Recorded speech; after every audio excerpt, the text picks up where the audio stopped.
रामधारी गुप्ता उच्च गति अभ्यास खंड 1 प्रतिलेखन संख्या 85-86 स्पीड 100 शब्द प्रति मिनट। Ready start.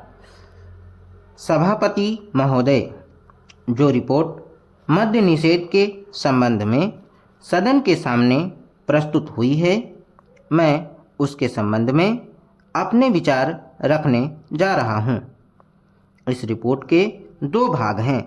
इन दोनों भागों में बहुत सी बातों का वर्णन किया गया है। बहुत सारी विवेचना इस रिपोर्ट के अंदर है। मैं इसके विस्तार में जाना नहीं चाहता हूँ, लेकिन कुछ ठोस और विशेष बातें आपके सामने रखना चाहता हूँ। पहली बात तो यह है कि क्या नशाबंदी हमारे लिए आवश्यक है? क्या यह आवश्यक है कि हम मद्यपान ना करें?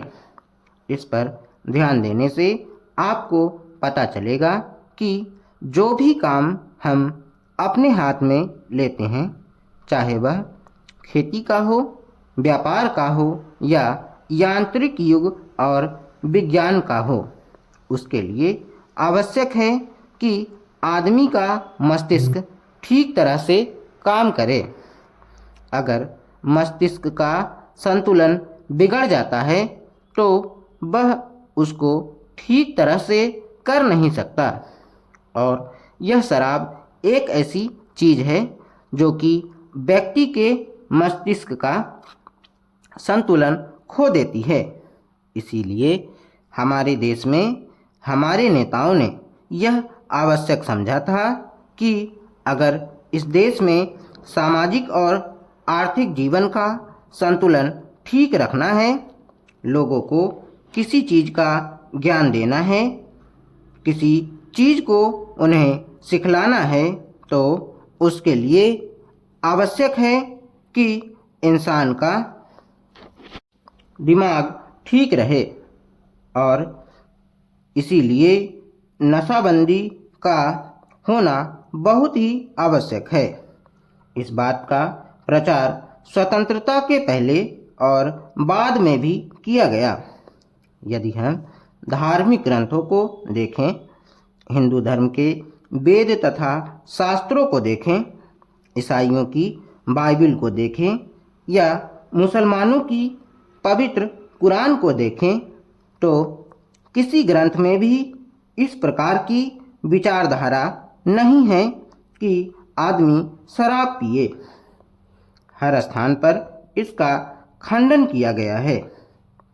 सभी महापुरुषों ने, चाहे वे लोकमान्य तिलक हों या महात्मा गांधी जी हों, जो कि इस देश के सामाजिक और राष्ट्रीय जीवन के लिए अग्रसर थे, उन्होंने भी इस बात का खंडन किया है और कहा है कि नशा इंसान के लिए कोई अच्छी चीज़ नहीं है और इसलिए उसका उपयोग नहीं करना चाहिए।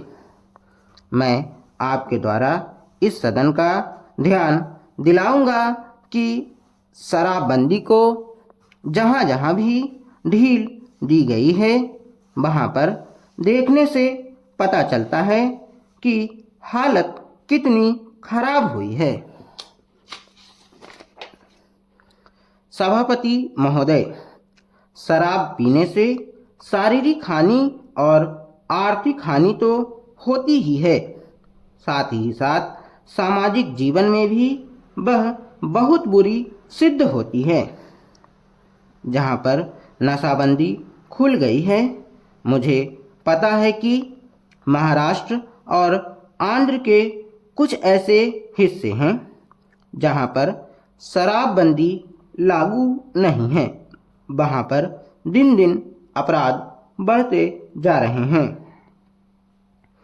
मान्यवर, इस अनुदान पर जब हम विचार कर रहे हैं तो हमारे सामने 3 परिस्थितियां हैं।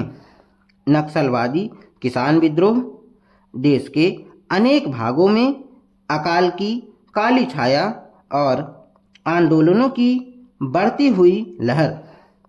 मैं निश्चित रूप से कह सकता हूँ कि सरकार की अब तक की खाद्य नीति और कृषि नीति असफल सिद्ध हुई है। इसका मूल कारण क्या रहा?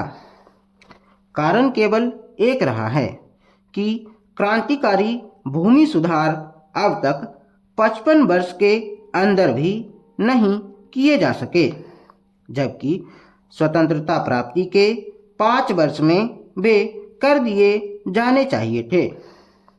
इसीलिए हम इस क्षेत्र में अब तक असफल सिद्ध हुए हैं।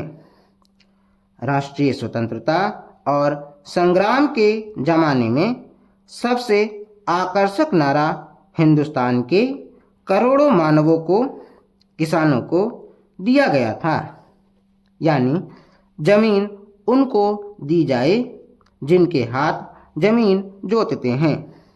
लेकिन वह राष्ट्रीय आदर्श आज तक भी चरितार्थ नहीं किया जा सका है।